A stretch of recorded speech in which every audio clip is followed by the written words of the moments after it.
গৌরহরি তিনি বলে গেলেন তার শিক্ষা অষ্টক্রম গ্রন্থে তিনি 8খানি শ্লোক দিয়ে গেলেন। আর যার প্রথম শ্লোকটি হচ্ছে চেত দর্পণ ভার্জনা। কেন, কি প্রয়োজন বাবা চেত দর্পণ করা?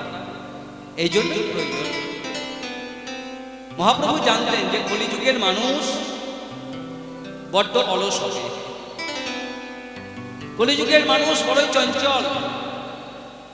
কলিযুগের মানুষ দেখবেন, কিছু মনে করবেন না, একদম সত্যি নিডি কথা বলছি, যে এখন তো লীলার শুরু, আপনারা সবাই পাগুলো সুন্দর করে গুছিয়ে বসে রয়েছে, কিন্তু 1 ঘন্টা যেতে না যেতেই দেখবেন আস্তে আস্তে পাগুলো যেন সামনের দিকে সরতে শুরু করছে, তাই না? কি হবে না, হবে না? ও মা শুরু করে দিয়েছে, এই মা আমার শুরু করে দিয়েছে, আস্তে আস্তে পাটা সামনের দিকে শুরু করে দিয়েছে। হ্যাঁ, শুরু করে দিয়েছে। কেন? কারণ কলিযুগের মানুষ, আপনার এটা দোষ নয়, আপনি বলবো না, বেশি বললেও চলেই যাবে, ঠিক আছে? আস্বাদন করুক, কি করবে মানুষ? হাঁটু ব্যথা, তো হাত করতে পারছে না, মানুষের যে হাঁটু ব্যথা, মাথা তো বসতে পারছে না, যে পরিস্থিতিতেই শ্রবণ করবে করুক, শ্রবণ তো করছে। এই গ্রামে কি এই কটা লোক রয়েছে তো? হ্যাঁ, ঢেরি পিটিয়ে গঙ্গা বাড়ি আনয়ন করে বাড়িতে বাড়িতে গিয়ে বিল কেটে বলে আসা হয়েছে কীর্তন আছে, তবুও তারা এসেছে? তারা আসেনি। কেন? তারা আসতে পারবে না, অত সহজ নয়, কীর্তন আসরে আসাটা অত সহজ ব্যাপার নয়,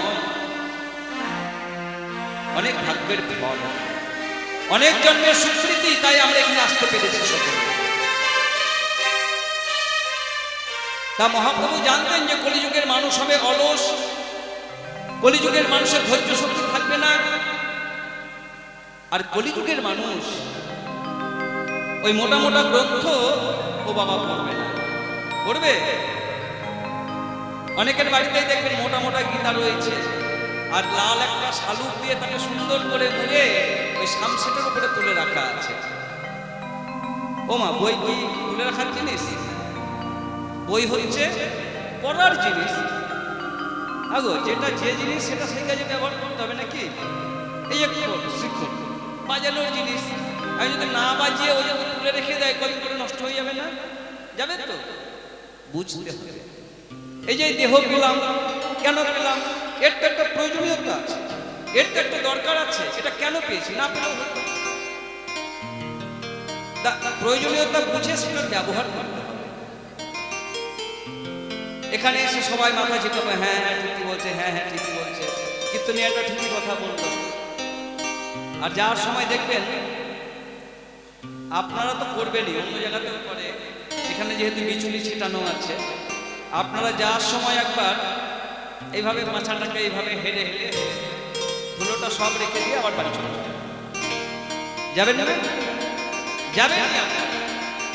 ভগবান জানে সব। তাই তিনি কি করলেন? তিনি লিখতে গেলেন না, ও লিখে পড়ে লাভ নাই, ও পড়বে না বাবুরা, সব তোলা থাকবে, তার থেকে দুটো কথা মুখে বলে দিন। তাই তিনি বলে গেলেন চেত দর্পণ, অর্থাৎ এই চিত্তরূপ দর্পণটাকে আমাদের পরিষ্কার করতে হবে। আমরা গা, আমাদের শরীর, আমাদের বডি পরিষ্কার করার জন্য আমরা কত রকমের কসমেটিক ব্যবহার করি। আপনারাও সবাই কসমেটিক ব্যবহার করেই এখানে এসেছেন, ভালো ভালো যার যতটা আছে সব পরিষ্কার পরিষ্কার করে ঝকঝকে হয়ে আয়নায় মুখ দেখে আপনারা এখানে এসেছেন। আর আমি তো সবার পরে এসেছি, মানে আমি আরো বেশি করে সেজে এসেছি, যে দেখি ওর আগে কে কি সেজেছে তার থেকে আমি বেশি সাহায্য করে সবার। আমাদের ধর্ম, এটা স্বাভাবিক ব্যাপার। তা বলবো ওই চিত্তরূপ দর্পণটাকে পরিষ্কার করতে হবে। এই দেহ পরিষ্কার করার জন্য অনেক প্রসাধনী রয়েছে জগতে, তাই না?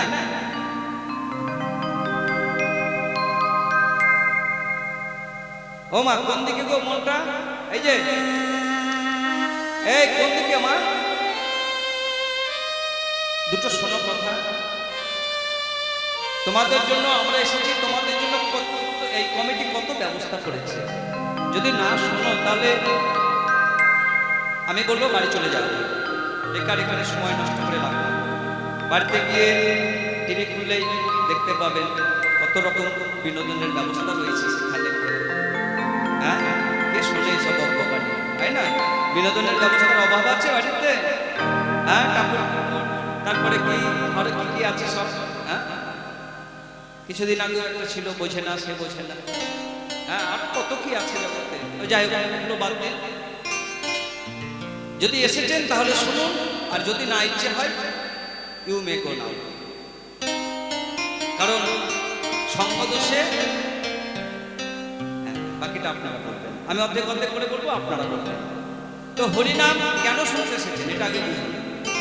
আপনারা যেখানে হরিনাম শুনতে এসেছেন কেন, কি স্বার্থে? কমিটি তো বাবা কিছু দেবেন না, চাল গম ডাল কিছু দেবেন না, আর কীর্তনীয় কিছু দেবেন না আপনাদের চাল গম ডাল। তাহলে কেন এসেছেন? কিছু পাওয়ার লোভে তো নাকি? কিছু পাবো, কিছু দেব। বললো হরিনাম শুনলে, মহাপ্রভু বলল যদি হরিনাম শুনবে মানুষ, তাহলে মানুষের চিত্তটা পরিষ্কার হবে। দেহ পরিষ্কার করার অনেক সাধনী রয়েছে, কিন্তু এই চিত্ত পরিষ্কার করবে কি করে গো? এই চিত্ত পরিষ্কার করতে গেলে বাবা এই সাধুর বাজারে এসে গড়গড়ি খেতে হবে। এই সাধুর বাজারে এসে ধুলোয় গড়াগড়ি খেতে হবে, তাহলে তোমার চিত্ত পরিষ্কার হবে। ওই একটি কথা আছে না, ভক্ত ছাড়া ভক্তি মেলে না, ইহা জানা আছে। ভক্তি ধন যদি পেতে চাও, ওই যাও না ভক্তের কাছে। বলে ভক্ত ছাড়া লোফার ভক্তি মেলে না, ইহা জানা আছে। ভক্তি ধন যদি পেতে চাও, ও তুমি ভক্তি ধন যদি পেতে চাও, একবার যাও না ভক্তের কাছে রে মন, যাও না ভক্তের কাছে। ভক্ত ছাড়া ভক্তি মেলে না, ইহা জানা আছে।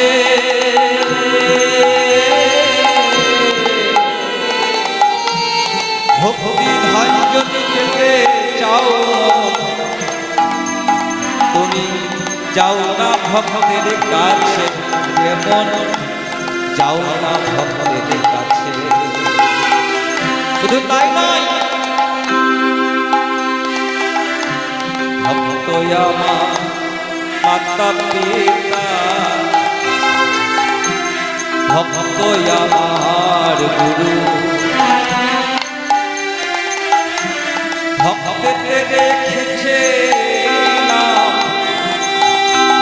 বলি ভক্ততে রেখেছে নাম, বাঞ্ছা কল্প তরু রে মন, বাঞ্ছা কল্প তরু। শুধু তাই নয়, ভক্ত আমার নাম রেখেছে বাঞ্ছা কল্প তরু। যদি ভক্তি পেতে চাও, একেবারে ধরো ধরো ভক্তের চরণ ধরো, ধরো ধরো তোমরা চরণ ধরো, ধরো ধরো চরণ ধরো, একেবারে ধরো ধরো ভক্তের চরণ ধরো, তোমরা ধরো ধরো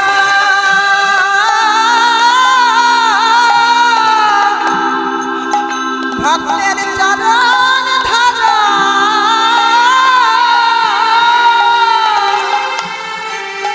একেবারে ধরো ধরো ভক্তের চরণ ধরো, একবারে ধরো ধরো ভক্তের চরণ ধরো।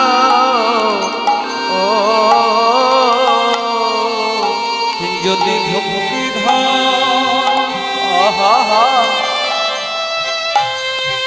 যদি ভক্তি ধন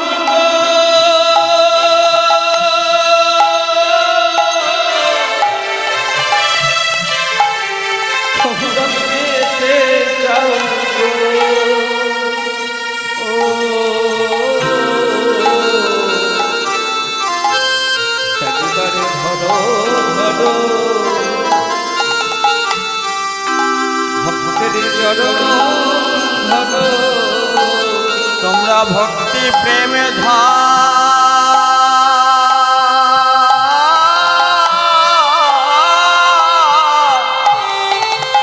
পেতে চাও গো,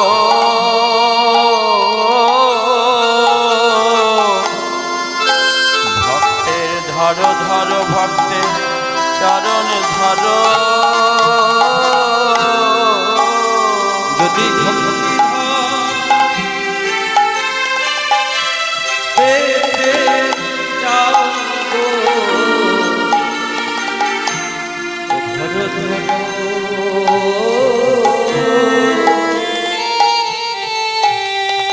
তোমরা চরণ ধরো, যদি ভক্তি ধান পেতে চাও তোমরা ধরো ধরো ভক্তের চরণ ধরো, শুধু চরণ ধরো আর কি করবে শুনবে, করো ধুলাই তোমরা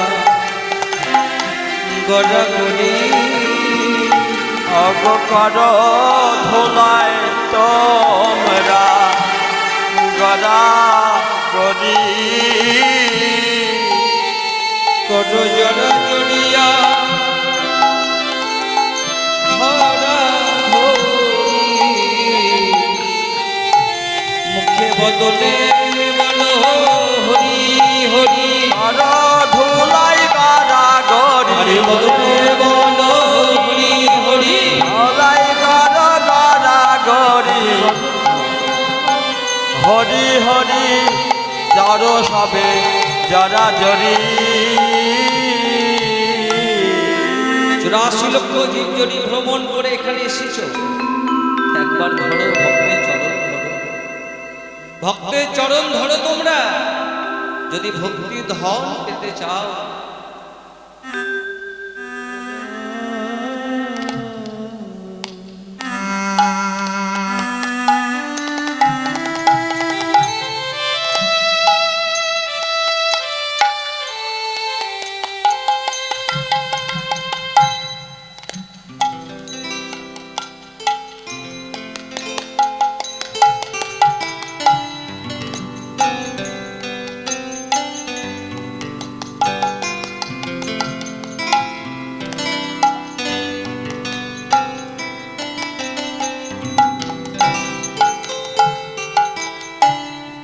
কেন বললাম কথাটা শুনবে,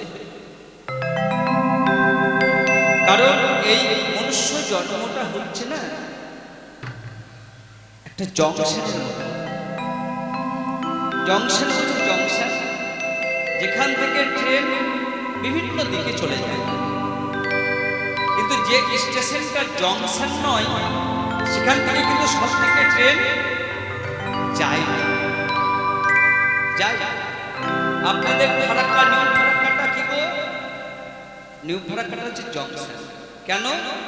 কারণ নিউ ফারাক্কা থেকে বহু দিকে ট্রেন চলে যায়। মনুষ্য জন্মটাকে কেন বললাম জংশন? কারণ এই মনুষ্য জন্মটা জংশন এই কারণেই যে মনুষ্য জন্ম পেলে ইচ্ছা করলে ভজন সাধন করে উপরে যাওয়া যায়, আবার ইচ্ছা করলে অধার্মিক জীবন যাপন করে দেহটাকে আবার নরকে নিয়ে যায়। আপনি যেমন চাইবেন তেমন হবে। ভজন সাধন করে ইচ্ছা করলে উপরে যাওয়া যাবে, আবার কুকর্ম করে নরকে যাওয়া যাবে, তাই না? তাহলে মনুষ্য জন্মটা কিসের মতো? জংশনের মতো। পেয়েছি, সাধের জীবন পেয়েছি, কাজে লাগাতে হবে, কাজে লাগাতে হবে। আমার গৌর গোবিন্দকে দেখতে হবে।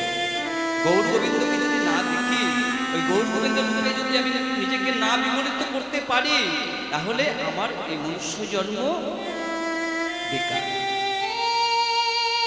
এই জগতে আমরা ভালো কিছু দেখব বলে কোথায় কোথায় ছুটে যাইব। এই চোখটাকে একটি তৃপ্তি দেওয়ার জন্য আমরা দার্জিলিং ছুটে যাই, তাই না? দার্জিলিং এ গিয়ে প্রকৃতির সৌন্দর্য দেখি, আহা কি সুন্দর সবুজ সবুজ চায়ের বাগান। আমরা গ্যাংটকে যাই সাদা ধবধবে বরফ দেখার জন্য। কেন না? চোখের একটু যদি শান্তি হয়। হ্যাঁ, আমরা সিনেমা দেখি চোখের শান্তি দেওয়ার জন্য সিনেমা দেখি। আমরা চোখ দিয়ে আরো কত কি দেখি যাতে চোখটা আমাদের একটু শান্তি পায়। কিন্তু এই চোখ দিয়ে কখনো কি আমার গৌরের দিকে আমরা তাকিয়ে দেখেছি? এই দুটি নয়ন কি আমরা গৌরের সেবায় লাগাতে পেরেছি? যদি এই দুটো নয়ন আমরা গৌরের সেবায় লাগাতে পারি, তাহলে আমাদের এই নয়ন পাওয়াটা সার্থক হবে। আমাদের এই নয়ন পাওয়াটা সার্থক হবে যখন এই চোখ দিয়ে আমরা গৌর গোবিন্দের সে বিগ্রহ দর্শন করব। আমাদের এই পা পাওয়াটা সার্থক হবে যখন এই পা দিয়ে আমরা হরি বাসরে যাব। এই পা দিয়ে যখন তীর্থ ভ্রমণে যাব, তখন এই পা সার্থক হবে পাওয়াটা আমাদের। এই বদন সার্থক হবে তখনই যখন এই বদনে হরি হরি বলব। তাই গৌর শিবনাথ প্রেমানন্দে নিতাই গৌর হরি হরি বল। কিন্তু দুঃখ কোথায় জানো? দুঃখটা কোথায়? দুঃখটা হচ্ছে এখানে যে এত সুন্দর জনম পেলাম, এত সুন্দর বদন পেলাম, কিন্তু আমরা কেউ হরি হরি বললাম না। আমরা কেউ হরি হরি বললাম না, আমরা বলতে পারলাম না। খুব দুঃখ লাগে তখনই যখন মহাপ্রভুর জীবনী পড়বেন, কি না করেছে, প্রভুপাদের জীবনী পড়বেন, কি না করেছে তারা। আজকে সারা দেশে, সারা পৃথিবীতে international society for Krishna consciousness অর্থাৎ ইসকন মায়াপুর দেখুন, গোটা পৃথিবীব্যাপী তারা হরিনাম প্রচার করছে। শুধু তাই নয়, আমাদের ঘরের ধন, আমাদের ঘরের জিনিস আমরা ভাবি ও পেয়ে যাব। আরে আমাদের ঘরেরই তো, আমরা পেয়ে যাব। হ্যাঁ, আমাদের তো ঘরেরই নাকি, আমরা পেয়ে যাব। কিন্তু আমরা ঘরের ধনকে যত্ন করতে পারি। পৃথিবীর কোথা থেকে লোক এসে ওই নদিয়ায় গিয়ে ধুলাই গড়াগড়ি দিচ্ছে, হাগৌর হাগৌর বলে কান্না করছে। আমরা আর কবে পারবো? এই বদনে কত কথা বলি, কিন্তু কখনো হরিনাম করতে গেলেই আমাদের যত আড়ষ্টতা চলে আসে। একটু কি আমরা হরিনাম করতে পারি সবাই মিলে? ছোট্ট করে একটু করে, বেশি না, জ্বালাবো না, বেশি জ্বালাবো না। হরে কৃষ্ণ হরে কৃষ্ণ কৃষ্ণ কৃষ্ণ হরে হরে হরে রাম রাম রাম হরে হরে। বলো বলো, হরে কৃষ্ণ কৃষ্ণ কৃষ্ণ হরে হরে হরে রাম রাম রাম হরে হরে। হরি হরি বলো হরি বলো হরি বলো ভাই, হরি বলো ভাই, হরি বলো হরি বলো হরি বলো ভাই। হরি নাম ছাড়া জীবের কোনো গতি নাই। হরি বলো হরি বলো হরি বলো ভাই, হরি নাম ছাড়া জীবের কোনো গতি নাই।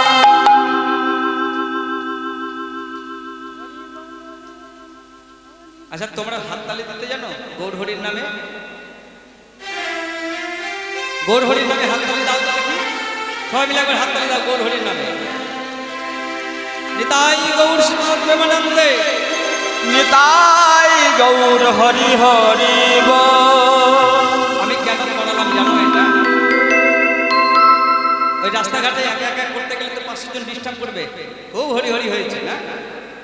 এখানে সবাই আমরা একই আছি, একই গোয়ালের লোক। তা আমরা যদি সবাই মিলে হাত তুলে আমাদের লজ্জা নেই আছে? কোনো লজ্জা নেই। কিন্তু যেই আসন ভেঙে যাবে, বাড়ি চলে যাবে, তখন দেখবেন যে ঘরে গিয়ে একা একা হরি বল বলতে লজ্জা লাগছে না? হ্যাঁ, লাগে না?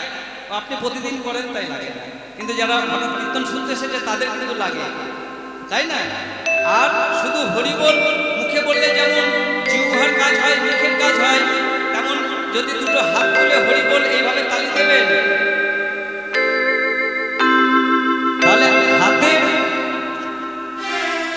তাহলে হাতের যে অশুভ রেখা, এই যে আমরা পাথর ব্যবহার করে আছি না মা, এই যে পাথর ব্যবহার করে আছি কেন? অশুভ রেখাকে হঠাৎ, তাই না? কিন্তু যদি আমরা হাত তুলে এইভাবে হাতে তালি দিয়ে যদি আমরা হরি বল বলি, তাহলে আমাদের হাতের সমস্ত অশুভ রেখা শুভ রেখায় পরিণত হয়ে যাবে।